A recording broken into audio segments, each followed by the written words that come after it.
तो गाइस कैसे हैं आप सभी। Welcome back to another video. तो आज हम स्टार्ट करने जा रहे हैं एक ब्रांड न्यू एनिमे सीरीज़ जिसका नाम है लॉर्ड ऑफ मिस्ट्रीज़। ये 2025 का मोस्ट एंटिसिपेटेड एनिमे है और ये सच में बहुत ही ऑसम है। और ऐसा क्यों है वो आपको इस सीरीज़ को देखने के बाद ही पता चलेगा। सो बिना किसी देरी के स्टार्ट करते हैं एपिसोड नंबर 1 से।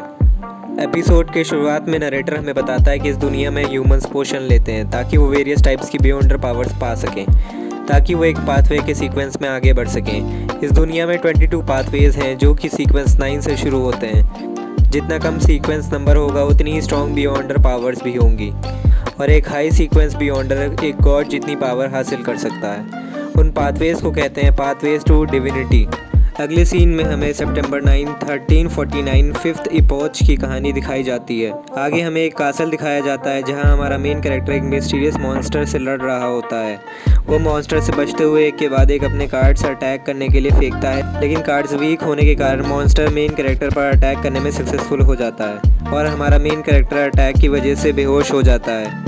फिर अचानक से मॉन्स्टर भी ब्लास्ट हो जाता है और पूरा कासल डिस्ट्रॉय हो जाता है। अगले सीन में हमें एक एयरप्लेन आसमान में जाता हुआ दिखाई देता है। फिर हमारा मेन कैरेक्टर आसमान से गिरता दिखाई देता है जिसे कुछ मिस्टीरियस पावर्स मारने का ट्राई करती हैं। तभी हमारे मेन कैरेक्टर की आँख खुल जाती है। अब हमें 2 महीने बाद की जून 28, 1349 5th इपोच की कहानी दिखाई जाती है। आगे हमारा मेन कैरेक्टर एक डेस्क पर बैठकर एनालाइज करने की ट्राई करता है कि क्या वो एक बुरा सपना था। तभी उसे डेस्क पर एक रिवॉल्वर दिखाई पड़ती है जिसे देखकर वो शॉक हो जाता है। फिर अचानक से वो रियलाइज करता है कि उसके सर पर जो बुलेट का वुंड था वो हील हो रहा है। आगे उसको कुछ स्ट्रेंज फ्लैशबैक्स आने लगते हैं। अगले सीन में मेन कैरेक्टर को कोई क्लेन कह के बुलाता है, लेकिन रियलिटी में वहाँ कोई नहीं होता। वो शॉक होकर खुद से पूछता है ये क्लेन कौन है। तभी उसकी नज़र एक मिरर पर पड़ती है और वो रियलाइज़ करता है कि ये किसी और की बॉडी है, ये मेरी बॉडी नहीं है। शायद मैं ट्रांस माइग्रेट हो गया हूँ। अगले सीन में हमें कुछ ऑफिसर्स दिखाई देते हैं। उन्हें 2 डेड बॉडीज़ मिलती हैं जो कि व्लेच और नाया की होती हैं, जो कि हिस्ट्री ग्रेजुएट्स होते हैं होली यूनिवर्सिटी के।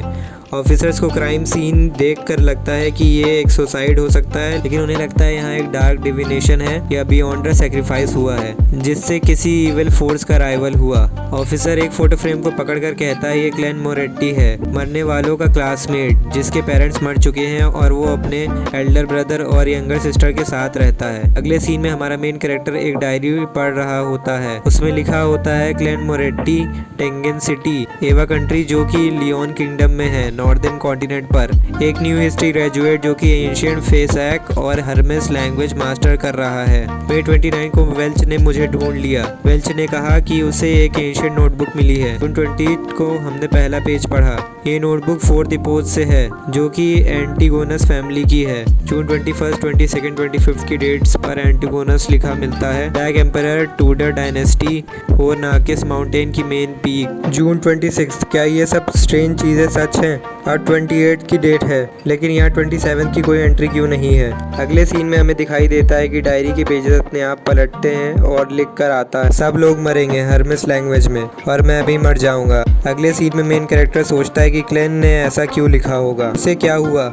तभी मेन कैरेक्टर को एक आवाज़ सुनाई देती है जो उसे क्लेन कहकर बुला रही है और वो कर्टेंस की तरफ देखने लगता है। कर्टेंस के पीछे से एक डोर खुलता है और मेन कैरेक्टर डायरी और खून को छुपा देता है, लेकिन वो गन को छुपाना भूल जाता है। तभी एक लड़की दरवाजे से बाहर आती है जिसका नाम मेलिसा मोरेट्टी है, क्लेन की छोटी बहन। मेलिसा उससे पूछती है क्या तुम रात भर पढ़ रहे थे? मेन कैरेक्टर कहता है कि नहीं, मैं अभी उठा हूँ, सब ठीक कर रहा हूँ। तभी वो गन एक ड्रॉवर में फेंक देता है, लेकिन मेलिसा उसकी आवाज़ सुन लेती है। मेलिसा पूछती है क्या हुआ। आगे मेन कैरेक्टर स्टॉप वॉच ठीक करने का ट्राई करता है। मेलिसा उसे स्टॉप वॉच ठीक करके दे देती है और वो कहता है कि इतनी केयर एक बेवकूफ़ भाई के लिए।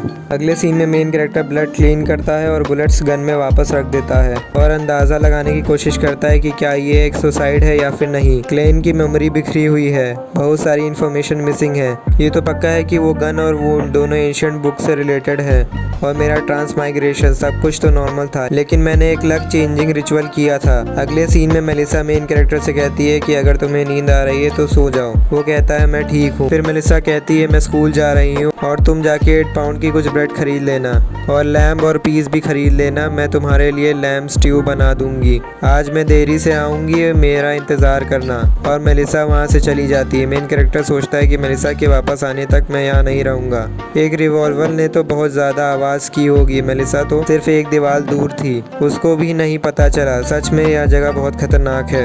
अगले सीन में मेन कैरेक्टर रिवॉल्वर लेता है और मुझे लंच चेंजिंग रिचुअल दोबारा करना चाहिए, शायद मैं वापस जा पाऊँ, ये सोचते हुए मार्केट की ओर निकल जाता है। अगले सीन में मेन कैरेक्टर ब्रेड की दुकान से 8 पाउंड की ब्रेड खरीद रहा होता है। वो ब्रेड वाली लेडी की तारीफ करता है और बाहर आयरन क्रॉस स्ट्रीट पर चला जाता है। आगे कुछ लोग कार्ड्स खेलते हुए दिखाई देते हैं। मेन कैरेक्टर आगे बढ़ता है, तभी एक कॉइन गिर जाता है और वो कॉइन उठाने लगता है। तभी उसे एक जोकर सर्कस का पोस्टर देकर कहता है शो आज रात 7 बजे होगा, आप जरूर आना। आगे हमें दिखाया जाता है कि कुछ लोग मेन कैरेक्टर का पीछा कर रहे हैं। वो उनसे बचने के लिए तेज भागता है और टेंट में जाकर छिप जाता है और उसे वहाँ एक टैरो कार्ड रीडर मिलती है जिससे वो पास्ट, फ्यूचर और प्रेजेंट पूछता है। वो 3 कार्ड में से एक कार्ड चूज करता है जो कि द फूल नाम का होता है। तभी एक लेडी टेंट में आती है जो कि असली टैरो कार्ड रीडर होती है। वो फेक टैरो कार्ड रीडर जो कि एक बी स्टीमर होती है उसे जाने के लिए कहती है। फिर टेंट में एक आदमी एंटर करता है और मेन कैरेक्टर टेंट छोड़कर बाहर आ जाता है। क्लेन यानी मेन कैरेक्टर घर वापस आ चुका होता है और वापस से लक चेंजिंग रिचुअल कर रहा होता है। क्लेन अपना रिचुअल शुरू कर देता है जिससे वहाँ के सारे कागज उड़ने लगते हैं। अगले सीन में हमें पता चलता है कि जो आदमी क्लेन का पीछा कर रहा था वो एवा कंट्री पुलिस डिपार्टमेंट का है। आगे क्लेन के सिर में दर्द होने लगता है। वो कहता है कि मैं मरना नहीं चाहता। फिर वो एक दूसरी जगह पहुँच जाता है। वहाँ अचानक से एक लड़की और लड़का आ जाते हैं, क्लेन के द्वारा समन किए गए होते हैं। लड़की क्लेन से कहती है क्या आप इस डिवाइन रील्म के मास्टर हैं? तो लॉर्ड ऑफ द मिस्ट्रीज का एपिसोड 1 पार्ट 1 यहाँ खत्म होता है। स्टोरी सिर्फ इंटरेस्टिंग ही नहीं है, डेंजरस भी लग रही है। अगर मजा आया हो तो लाइक करो, सब्सक्राइब करो देसी वीब रिपोर्ट को। अगला पार्ट जल्दी आ रहा है। तब तक के लिए स्टे देसी, स्टे वीब।